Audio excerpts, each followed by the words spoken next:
Welcome to Nisha classes at UK.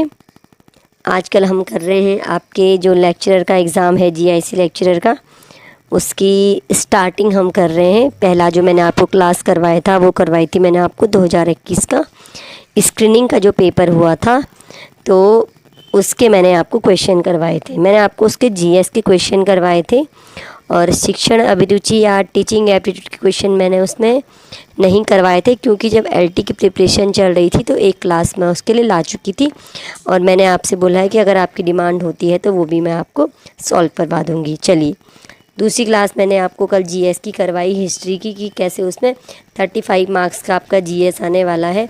तो ancient, medieval, modern history कहीं से भी क्वेश्चन बन सकते हैं। तो कुछ क्वेश्चन मैंने आपको एक इंट्रो क्लास के तौर पे करवाए थे और आज आपको इंट्रो क्लास में मैं करवाऊंगी आपको टीचिंग एप्टीट्यूड या शिक्षण अभिरुचि के क्वेश्चन। ठीक है, तो थोड़ा सा जो क्वेश्चन मैंने लिए हैं, थोड़ा अच्छे क्वेश्चन लिए हैं, थोड़ा पूरे एक स्टेटमेंट वाले क्वेश्चन लिए हैं, जिससे थोड़ा आपको डिटेल में नॉलेज हो जाएगी।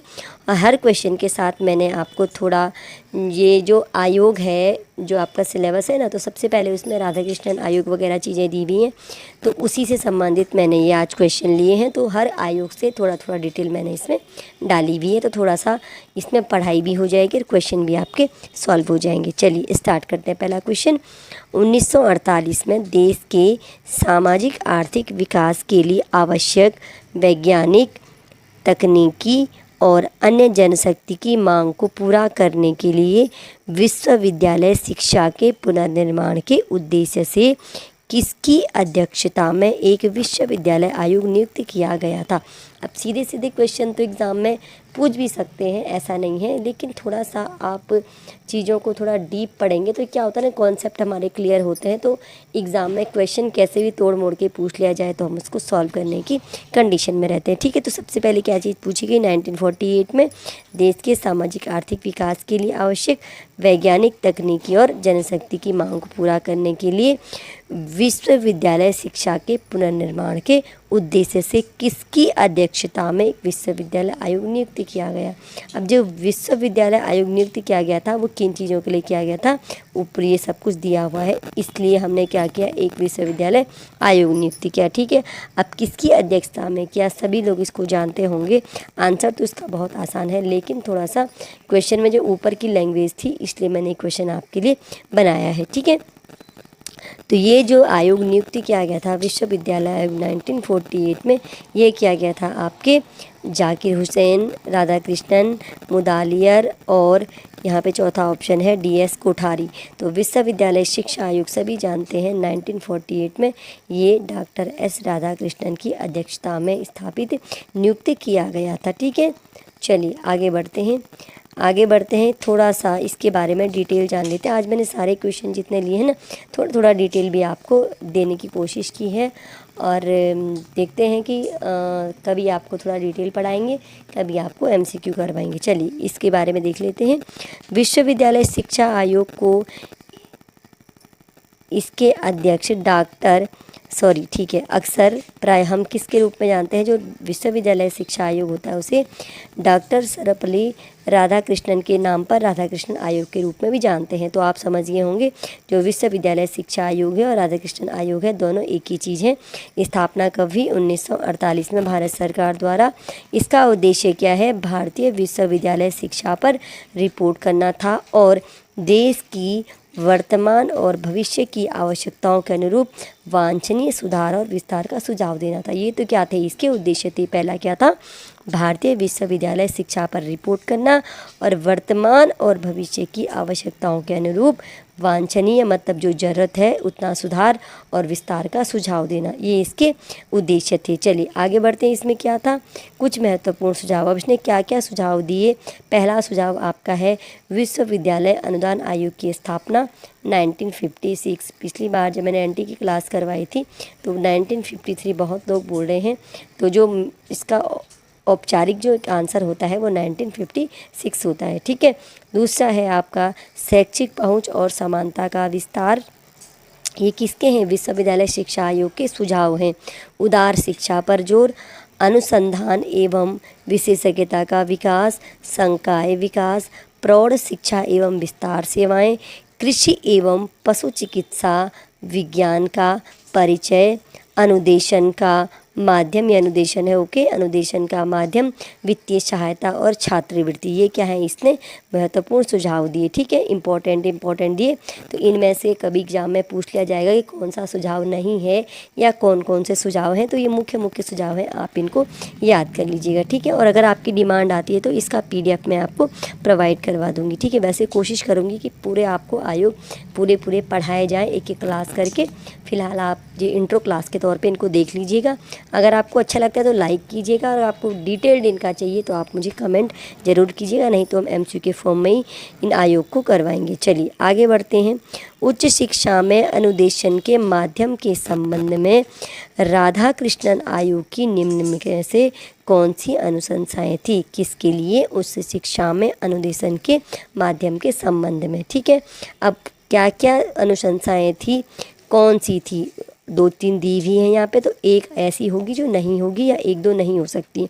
चलिए देख सकते हैं क्या देखना है हमें उच्च शिक्षा में अनुदेशन के माध्यम के संबंध में। पहला है उच्च शिक्षा का माध्यम क्षेत्रीय भाषाएं होनी चाहिए। बी है संघीय भाषाओं में वैज्ञानिक व तकनीकी शब्दावली तैयार करने के लिए तत्काल कदम उठाए जाने चाहिए। सभी संघीय भाषाओं को अनिवार्य रूप से देवनागरी में लिखा जाना चाहिए, और अंतर्राष्ट्रीय वैज्ञानिक शब्दावली के शब्दों का परिहार किया जाना चाहिए। और लास्ट में है भारत में उच्च शिक्षा क्षेत्र से अंग्रेजी को तत्काल बहिष्कृत कर देना चाहिए। तो अनुदेशन के माध्यम के संबंध में कौन कौन सी सिफारिशें की थी? तो इस क्वेश्चन का जो आंसर है वो है आपका ऑप्शन A, B और C। यहाँ है केवल A, B और C। अब इसको मैं थोड़ा सा बड़ा क्वेश्चन हो रहा था ना, तो मैं आपको ध्यान से दिखा देती हूँ A, B, C में क्या थी। तो अनुदेशन के माध्यम के संबंध में जो राधा कृष्णन आयोग की अनुशंसाएं थी वो कौन सी थी? पहली थी उच्च शिक्षा का माध्यम क्षेत्रीय भाषाएं होनी चाहिए। दूसरा है संघीय भाषाओं में वैज्ञानिक व तकनीकी शब्दावली तैयार करने के लिए तत्काल कदम उठाए जाने चाहिए। दूसरा और तीसरा ये है सभी संघीय भाषाओं को अनिवार्य रूप से देवनागरी में लिखा जाना चाहिए। तो ये 3 ही इसकी सिफारिशें थी। और जो ये 2 हैं, जो अंतर्राष्ट्रीय वैज्ञानिक शब्दावली के शब्दों का परिहार किया जाना चाहिए और भारत में उच्च शिक्षा से अंग्रेजी को बहिष्कृत कर देना चाहिए, ये 2 उसकी सिफारिशें नहीं थी। ठीक है, तो चलिए इसके विषय में भी थोड़ा सा डिटेल में देख लेते हैं। उच्च शिक्षा में अनुदेशन के माध्यम के संबंध में राधा कृष्णन आयोग की अनुशंसाएं निम्न प्रकार थी। जितने भी क्वेश्चन मैं आपको आ दूंगी, मैंने कोशिश की है कि आपको थोड़ा डिटेल्ड में इसमें करवाया जाए। तो पहला है उच्च शिक्षा का माध्यम क्षेत्रीय भाषाएं होनी चाहिए। तो इसका उद्देश्य था क्षेत्रीय भाषाओं में शिक्षा को बढ़ावा देना, और जो आपका शिक्षा है उसे बड़ी आबादी के लिए सुलभ बनाना। दूसरा है संघीय भाषाओं में वैज्ञानिक व तकनीकी शब्दावली तैयार करने के तत्काल कदम उठाने चाहिए। ये उसने अनुशंसा की थी कि जो संघीय संरचना में वैज्ञानिक और तकनीकी शब्दावली तैयार करने के लिए तत्काल कदम उठाने चाहिए। ठीक है, जो संघीय भाषाएं हैं उनमें हम क्या करेंगे? वैज्ञानिक और तकनीकी शब्दावली तैयार करेंगे। और जो तीसरी इसकी अनुशंसा थी, सभी संघीय भाषाओं को अनिवार्य रूप से देवनागरी में लिखा जाना चाहिए। ठीक है, तो संघीय भाषाएं कौन सी हैं? जो हमारी कौन सी अनुसूची है आपकी? 8वीं अनुसूची में जो 22 भाषाएं हैं ना, उन्हीं की बात की गई है यहाँ पे संघीय भाषाओं के लिए। और ये कहा गया कि सभी भाषाओं को अनिवार्य रूप से देवनागरी में लिखा जाना चाहिए। ठीक है, आप इस वीडियो को 2-3 बार ज़रूर देखिएगा तो आपको चीज़ें समझ में आएंगी। ठीक, नेक्स्ट क्वेश्चन है, 2 कथन दिए गए हैं। 1949 में राधा कृष्णन आयोग की सिफारिशें 1917 में कलकत्ता विश्वविद्यालय आयोग की सिफारिशों के सदृश हैं। और दूसरा है 1953 में मुदालियर आयोग की सिफारिशें 1944 में जॉन सार्जेंट युद्ध के पश्चात शैक्षिक विकास योजना की सिफारिशों के जो सार्जेंट योजना थी आपकी, तो ये कह रहे हैं या तो जो आपकी राधा कृष्णन आयोग की जो सिफारिशें हैं वो क्या हैं? कलकत्ता विश्वविद्यालय आयोग की तरह है। और जो मुदालियर आयोग की सिफारिशें हैं वो सार्जेंट योजना, जो आपकी सार्जेंट शिक्षा योजना आई थी उसकी सिफारिशों के सदृश हैं। ठीक है, जो इसमें जो चीज़ है उसको समझिए, सार्जेंट योजना थी। ठीक है, तो इस क्वेश्चन को अब ये कहना चाह रहे हैं कि इसमें से सही उत्तर चुनिए। तो 1 और 2 दोनों सत्य हैं, 1 और 2 दोनों असत्य हैं, 1 सत्य है लेकिन 2 असत्य है, और कथन 1 असत्य है किंतु कथन 2 सत्य है। तो इसमें जो आप देख सकते हैं, राधा कृष्णन आयोग की सिफारिशें 1917 में कलकत्ता विश्वविद्यालय आयोग की सिफारिशों के समान है, ये भी सही है।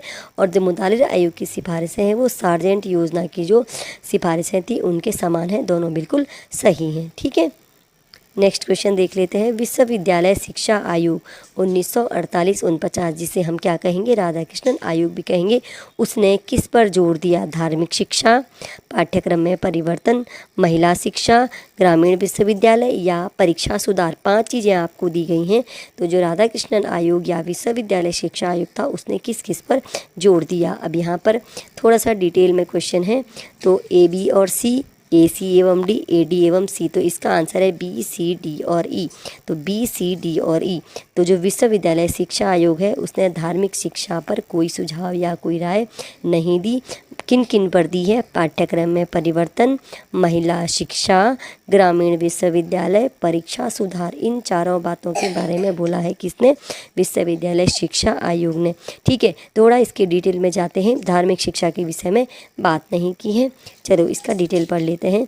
विश्वविद्यालय शिक्षा आयोग 1948-49, जिसे राधा कृष्णन आयोग के नाम से भी जाना जाता है, यह भारत की स्वतंत्रता के बाद स्थापित शिक्षा पर पहला बड़ा आयोग था। इसने स्वतंत्रता के बाद की शिक्षा प्रणाली को आकार देने में महत्वपूर्ण भूमिका निभाई। इसने जो धार्मिक शिक्षा, जो हमारा ऑप्शन ए है, उस पर जोर नहीं दिया, लेकिन निम्नलिखित महत्वपूर्ण पहलुओं पर जोर दिया। अब कौन कौन से पहलू थे? पहला है पाठ्यक्रम में परिवर्तन। आयोग ने कठोर विशिष्ट पाठ्यक्रम से हटकर अधिक समग्र और सामान्य शिक्षा दृष्टिकोण की वकालत की। तो जो मैं आपको डिटेल दे रही हूँ ना, तो हर जो डिटेल है उसमें आपके बहुत सारे क्वेश्चन छुपे हुए हैं। एक सिंगल क्वेश्चन बन सकता है कि विश्वविद्यालय शिक्षा आयोग ने पाठ्यक्रम के विषय में क्या कहा। तो कठोर विशिष्ट पाठ्यक्रम से हटकर अधिक समग्र और सामान्य शिक्षा दृष्टिकोण की वकालत की, जिसमें क्या होगा? मानविकी, सामाजिक विज्ञान और विज्ञान जैसे विषयों को शामिल किया गया। तो जो उसका समग्र और सामान्य शिक्षा दृष्टिकोण है उसमें मानविकी, सामाजिक विज्ञान और विज्ञान जैसे विषयों को शामिल किया गया। दूसरा उसने शामिल किया क्या? महिला शिक्षा। आयोग ने महिला शिक्षा के महत्व को स्वीकार किया तथा लड़कियों और महिलाओं के लिए शिक्षा तक पहुंच में सुधार के उपाय करने का आह्वान किया। ठीक है, तो पाठ्यक्रम में परिवर्तन, महिला शिक्षा। तीसरा, ग्रामीण विश्वविद्यालय। आयोग ने ग्रामीण आबादी की शैक्षिक आवश्यकताओं को पूरा करने और ग्रामीण क्षेत्रों में विकास को बढ़ावा देने के लिए ग्रामीण विश्वविद्यालय स्थापित करने का प्रस्ताव रखा। 2021 में ये क्वेश्चन पूछा गया था, ग्रामीण विश्वविद्यालय वाला। ठीक है, किसने सुझाव दिया था? तो विश्वविद्यालय शिक्षा आयोग या राधा कृष्णन आयोग। और लास्ट में जो राधा कृष्णन आयोग ने दिया है, परीक्षा प्रणाली में सुधार की आवश्यकता पर बल दिया। तो 4 चीज़ें यहाँ पे मैंने आपको बताई हैं। थोड़ा सा वीडियो को पॉज करके इनको ध्यान से देख लीजिएगा। नेक्स्ट है, विश्वविद्यालय शिक्षा आयोग 1948 ने सिफारिश की थी कि विश्वविद्यालयों और कॉलेजों में परीक्षा के दिनों को छोड़कर, तो परीक्षा के दिन हमको काउंट नहीं करने हैं, न्यूनतम कितने कार्य दिवस होने चाहिए? 180, 200, 220 या आपके 240। तो जो विश्वविद्यालय और कॉलेजों में परीक्षा के दिनों को छोड़कर न्यूनतम कार्य दिवस होने चाहिए, तो इसके लिए आएगा ऑप्शन आपका ए, यानी नंबर 1 ऑप्शन। 180 कार्य दिवस होने चाहिए किसके लिए? विश्वविद्यालय और कॉलेजों में परीक्षा के दिनों को छोड़कर। किसने कहा? विश्वविद्यालय शिक्षा आयोग ने। चलिए थोड़ा इसकी और सिफारिशें देख लेते हैं। तो विश्वविद्यालय शिक्षा के उद्देश्य क्या होने चाहिए? आयोग के अनुसार विश्वविद्यालयों को भारत के सामाजिक राजनीतिक परिदृश्य में बदलावों को ध्यान रखना चाहिए। किसके बदलाव? भारत के सामाजिक राजनीतिक परिदृश्य में बदलाव को ध्यान रखना चाहिए और इस प्रकार शिक्षा के उद्देश्यों से तैयार करना चाहिए। नेक्स्ट, नेतृत्व के लिए, लीडरशिप के लिए प्रशिक्षण दिया जाना चाहिए विश्वविद्यालयों में। सामाजिक दक्षता, ज्ञान और बुद्धि का विकास, जीवन के उच्च मूल्यों के प्रति प्रेम, सांस्कृतिक प्रगति आदि स्वतंत्र भारत में विश्वविद्यालय शिक्षा के सबसे महत्वपूर्ण महत्वपूर्ण उद्देश्य होने चाहिए, क्योंकि 47 में भारत स्वतंत्र हुआ था और 48 में ये आयोग बन गया था। तो स्वतंत्र भारत में जो भी चीज़ें आवश्यक थी उसके लिए इन्होंने क्या करे थे, कुछ उद्देश्य सुझाए थे। ठीक है, नेतृत्व के लिए प्रशिक्षण, सामाजिक दक्षता, ज्ञान बुद्धि का विकास, जीवन के मूल्यों के प्रति प्रेम, सांस्कृतिक प्रगति। तो कभी क्वेश्चन ये बन सकता है कि कौन से उसने सुझाव नहीं दिए थे, तो इन चीज़ों को थोड़ा याद कर लीजिएगा। नेक्स्ट है शिक्षण स्टाफ। विश्वविद्यालय शिक्षा की गुणवत्ता शिक्षकों की गुणवत्ता पर निर्भर करती है। उनकी गुणवत्ता और योग्यता में सुधार के प्रयास किए जाने चाहिए। उनका जो वेतनमान है और सेवा शर्तें उचित और सम्मानजनक होनी चाहिए। और जिसमें मेन पॉइंट है, एक शिक्षकों को भारत और विदेश दोनों में उच्च अध्ययन के लिए छुट्टियां दी जानी चाहिए। तो शिक्षकों को भारत और विदेश दोनों में उच्च अध्ययन के लिए छुट्टियां दी जानी चाहिए। ये किसने कहा? विश्वविद्यालय शिक्षा आयोग ने। नेक्स्ट है पाठ्यक्रम की अवधि और कार्य दिवस। विश्वविद्यालयों में प्रवेश 12 साल के स्कूली पाठ्यक्रम के बाद होना चाहिए। कितना होना चाहिए? 12 साल के स्कूली पाठ्यक्रम के बाद। पहली डिग्री 3 साल की कॉलेजिएट शिक्षा की, कॉलेज की जो 3 साल की शिक्षा हो जाएगी उसके बाद आपको पहली डिग्री प्रदान करनी चाहिए। परीक्षा के दिनों को छोड़कर कॉलेज में कार्य दिवस 180 दिन होने चाहिए। शिक्षण विश्वविद्यालय और संबद्ध कॉलेजों के लिए छात्रों की अधिकतम संख्या 3000 और 500 तय की जानी चाहिए। तो विश्वविद्यालय में 3000 और जो संबद्ध कॉलेज हैं उनमें छात्रों की अधिकतम संख्या 500 तय की जानी चाहिए। ठीक है, ये तो हो गया। थोड़ा और भी बातें की हैं अनुसंधान के विषय में। आयोग ने विश्वविद्यालय शिक्षा के उच्च स्तर पर अनुसंधान के महत्व पर जोर दिया। ये तो बहुत इम्पोर्टेंट बात है इसकी। विश्वविद्यालयों को प्रतिभाशाली होनहार युवाओं को आकर्षित करने के लिए उन्हें उचित वेतन देना चाहिए, ताकि उनके रचनात्मक कौशल उनके जीवन के सबसे उत्पादक समय में अभाव के कारण अंधे न हो जाए।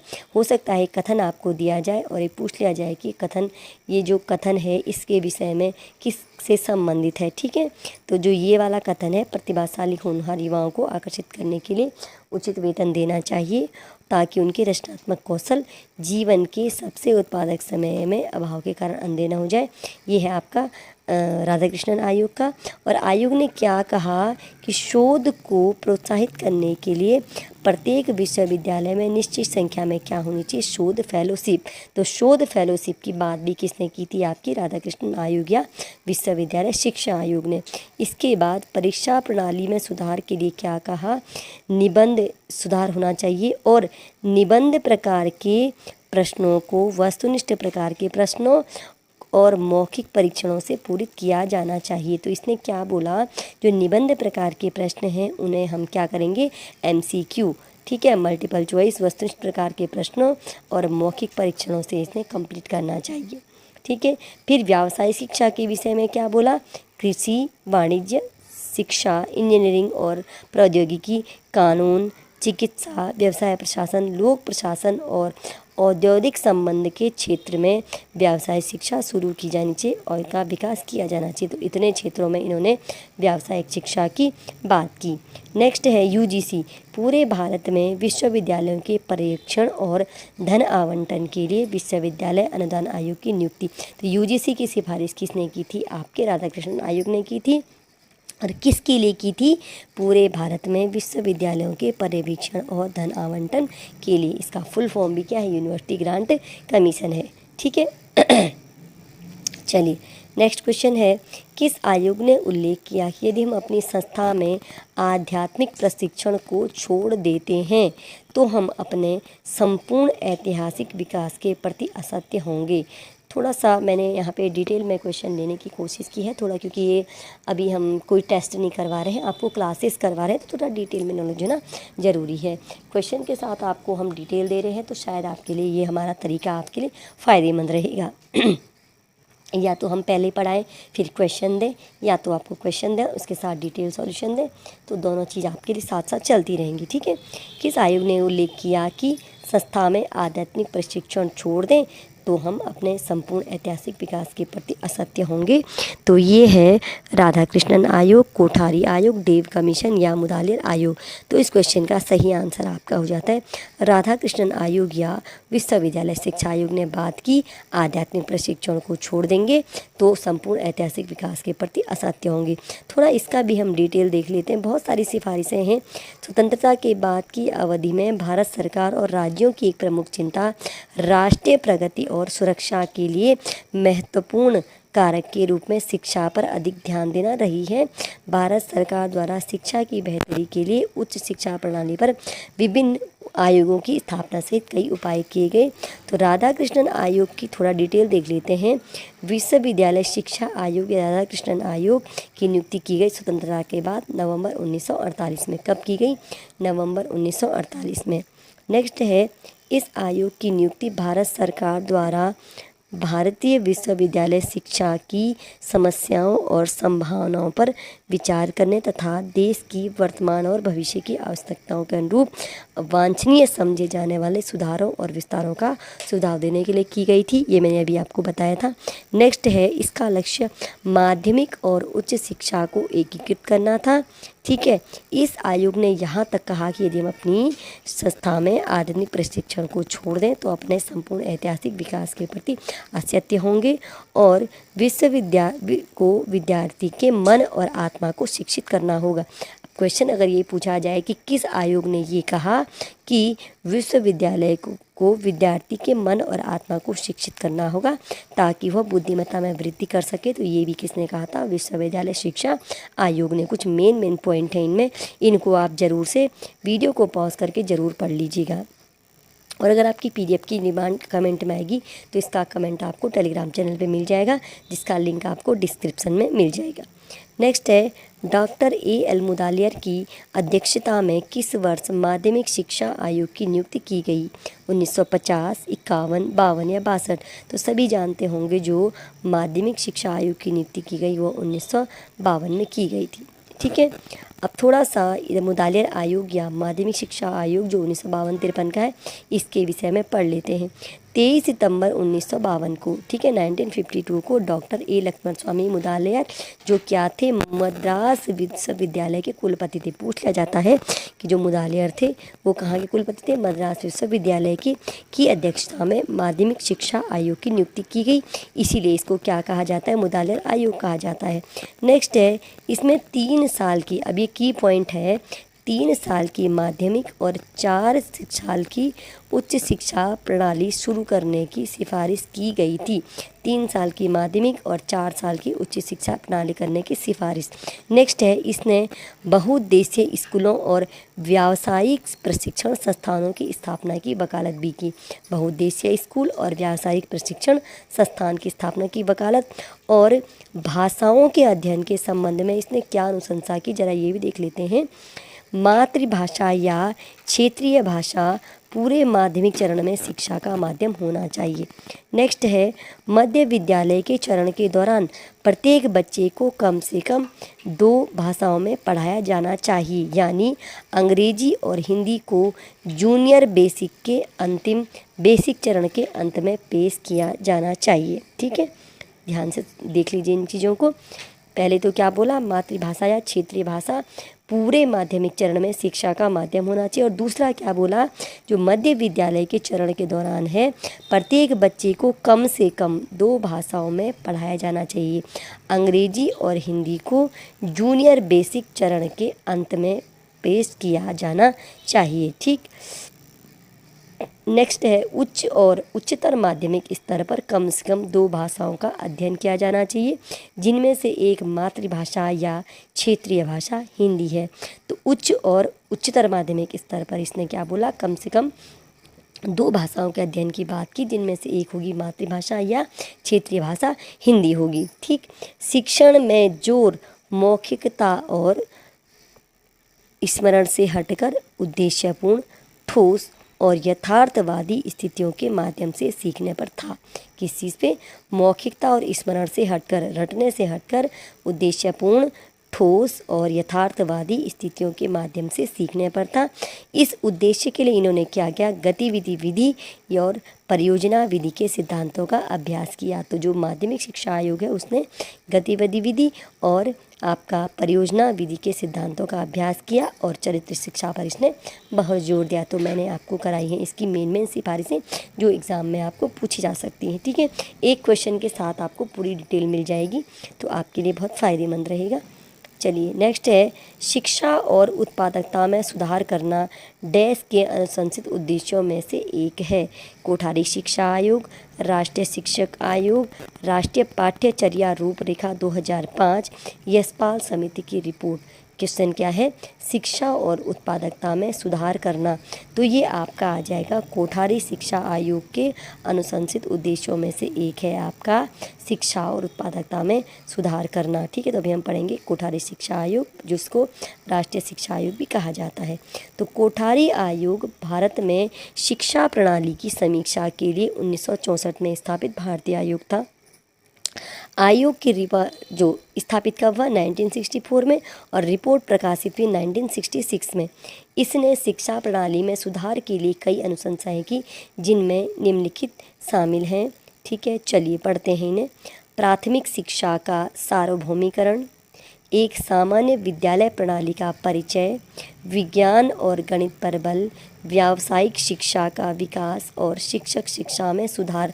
तो बहुत बड़ी बड़ी चीज़ें ऐसी नहीं है कि जो आपको याद होंगी, तो आपको मैं बताऊं याद करने से बेहतर आप इन्हें 2 3 4 बार पढ़िए, तो आपको क्या हो जाएगा, इसे फ़ायदा मिलेगा।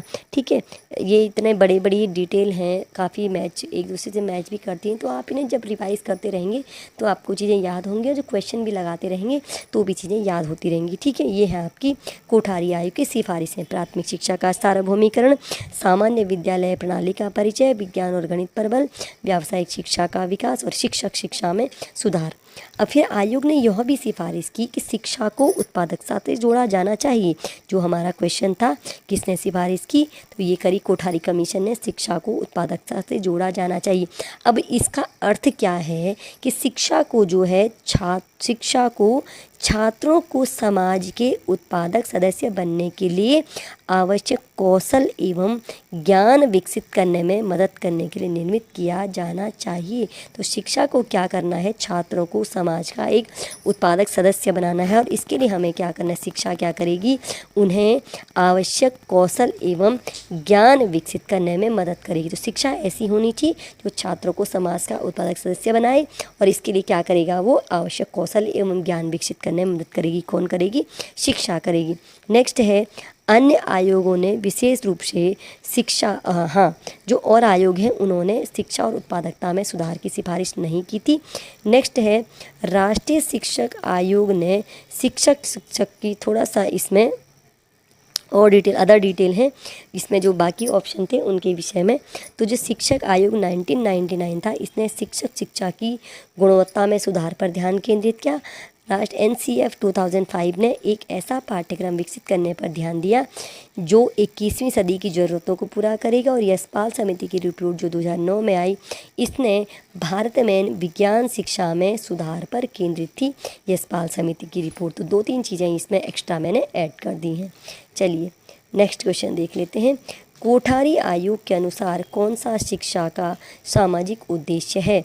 संस्था की भूमिका की व्याख्या करना, विभिन्न संस्कृतियों का ज्ञान प्रदान करना। शिक्षा का सामाजिक उद्देश्य की बात हो रही है कि इसके अनुसार कोठारी आयोग के अनुसार शिक्षा के अवसर में समानता, व्यक्तियों के चरित्र को ढालना। तो इस क्वेश्चन का आंसर हो जाएगा आपका ऑप्शन नंबर 3। ठीक है, शिक्षा के अवसर में समानता।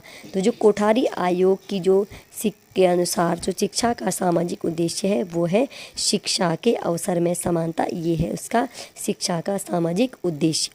ठीक, चलिए थोड़ा सा डिटेल में देख लेते हैं। जो वही अभी तक जो मैं आपको बातें बताई, थोड़ा सा क्या है इसको अंदर तक पढ़ लेते हैं। प्राथमिक शिक्षा का सार्वभौमिकरण, सुझाव दिया कि सार्वभौमिकरण के लक्ष्य को 10 वर्ष के अंदर हासिल किया जाना चाहिए। क्वेश्चन बन सकता है, कोठारी आयोग के अनुसार प्राथमिक शिक्षा के सार्वभौमिकरण को कितने वर्ष के अंदर हासिल किया जाना चाहिए? तो ये था 10 वर्ष के अंदर हासिल किया जाना चाहिए। नेक्स्ट है, शिक्षा के अवसर का सामान्यीकरण।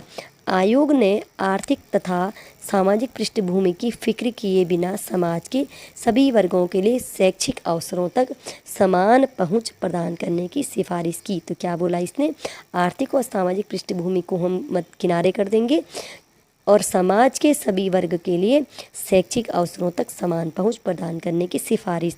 इसे सामाजिक न्याय और राष्ट्रीय विकास को बढ़ावा देने के लिए आवश्यक माना गया। किसको, शिक्षा के अवसर के समानीकरण को। नेक्स्ट है पाठ्यचर्या में सुधार।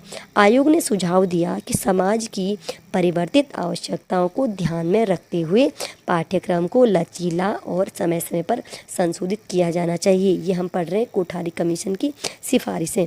शिक्षक शिक्षा, आयोग ने अधिक शिक्षक प्रशिक्षण संस्थानों की स्थापना और सेवाकालीन शिक्षकों के लिए पुनश्चर्या पाठ्यक्रम शुरू करने की सिफारिश की। शिक्षक प्रशिक्षण संस्थानों की स्थापना और सेवाकालीन शिक्षकों के लिए पुनश्चर्या पाठ्यक्रम शुरू करने की सिफारिश की। नेक्स्ट है शिक्षा का व्यावसायीकरण।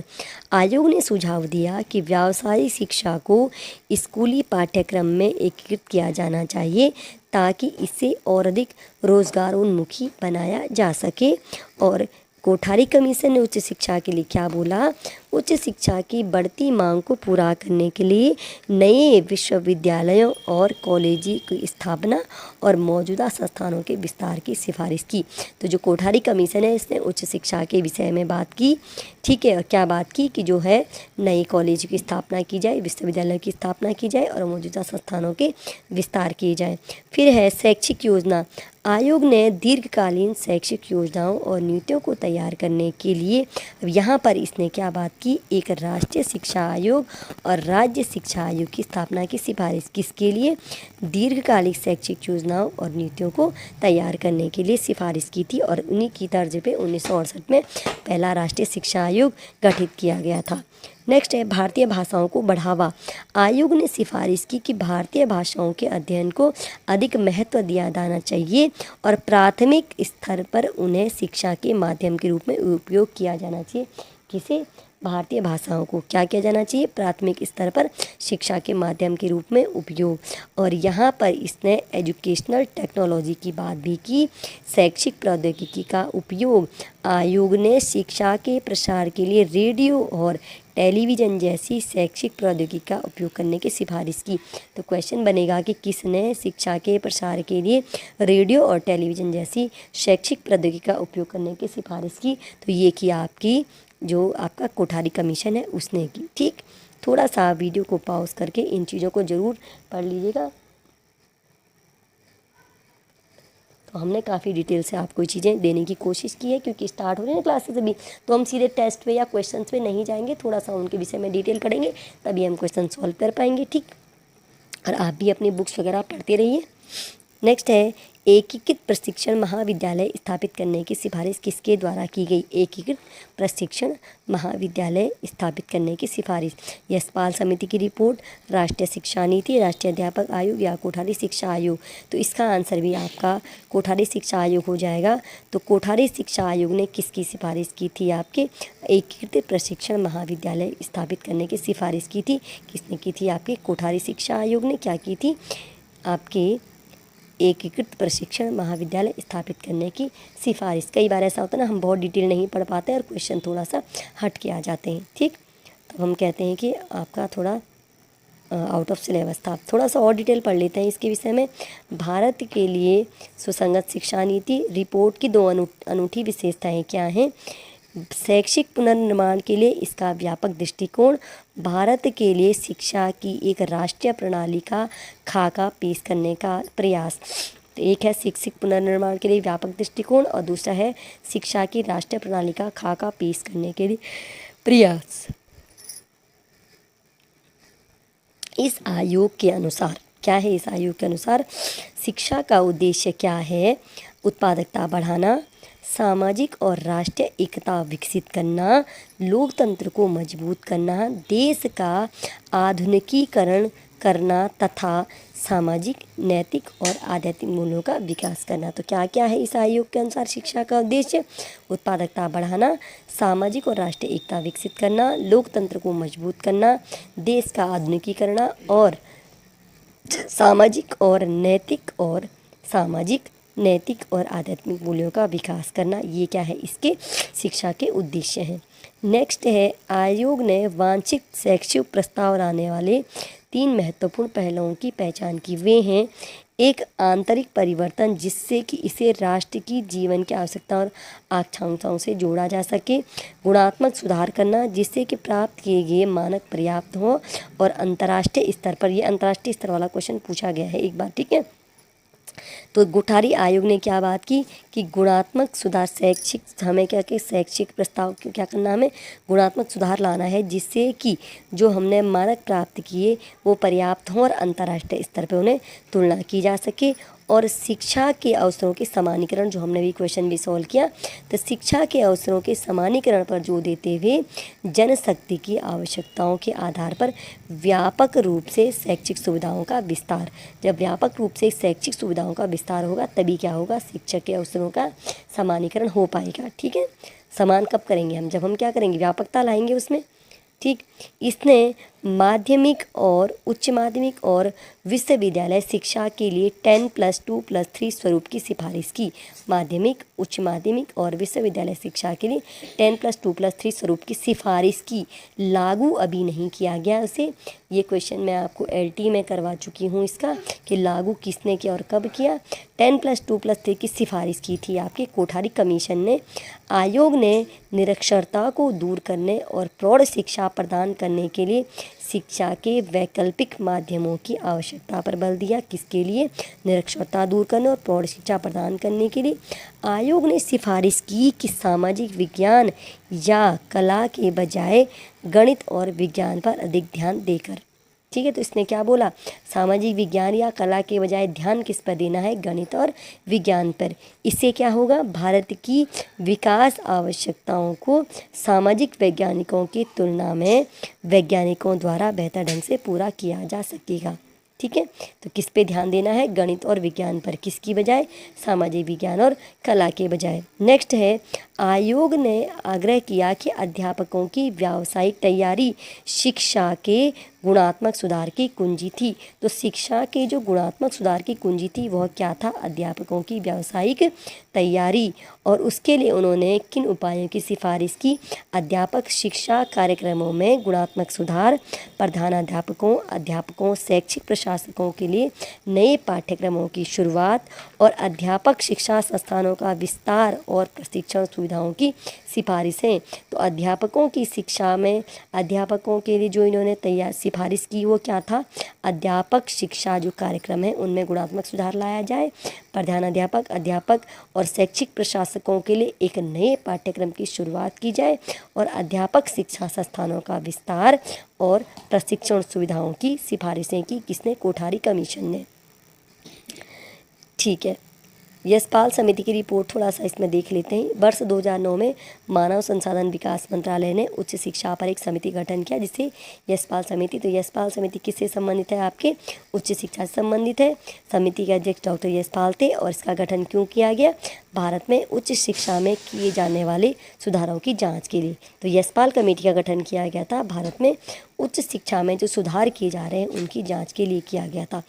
नेक्स्ट क्वेश्चन है, हमारे देश में माध्यमिक शिक्षा आयोग की सिफारिशों के अनुसार इस वर्ष से, यहाँ पे ऑप्शन दिए गए हैं, तो इनमें से किस वर्ष से सामाजिक विज्ञान को हमारे स्कूली पाठ्यक्रम में एक मुख्य विषय के रूप में शामिल किया गया। क्वेश्चन किससे है, माध्यमिक शिक्षा आयोग यानी मुदालियर कमीशन से, ठीक है। तो किस वर्ष से सामाजिक विज्ञान को स्कूली पाठ्यक्रम में एक मुख्य विषय के रूप में शामिल किया गया। 4 ऑप्शन है आपके पास, 1952, 63, 50 या 47। तो इस क्वेश्चन का सही आंसर आपका हो जाएगा ऑप्शन नंबर आपका ए, ये 1952। तो 1952 में माध्यमिक शिक्षा आयोग की सिफारिश के अनुसार 1952 से सामाजिक विज्ञान को स्कूली पाठ्यक्रम में मुख्य विषय के रूप में शामिल किया गया है, ठीक है।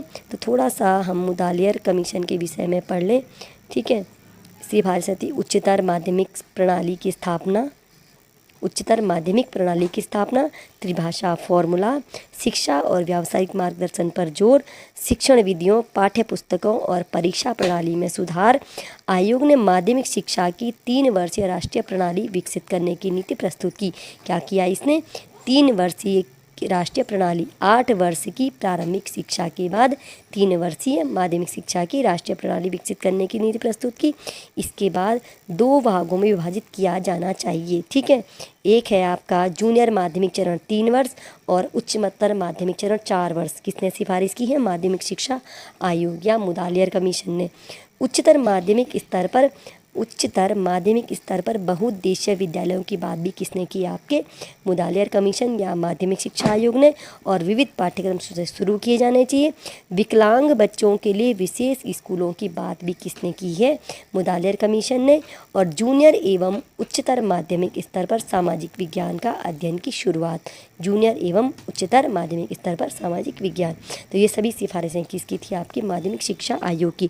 तो क्वेश्चन तो मैंने आज आपके लिए 10 लेके आए हैं, लेकिन इसमें आपको कोठारी आयोग, राधाकृष्णन आयोग और ये माध्यमिक शिक्षा आयोग है, तीनों की डिटेल मैंने इसमें देने की कोशिश की है। अगर आपको PDF चाहिए तो आप कमेंट कीजिएगा। टेलीग्राम चैनल का जो लिंक है वो डिस्क्रिप्शन में आपको मिल जाता है, तो आप वहाँ से इस जो डिटेल जो इसका PDF है वो डाउनलोड कर पाएंगे, ठीक है। तो नेक्स्ट क्लास में मिलते हैं आपसे।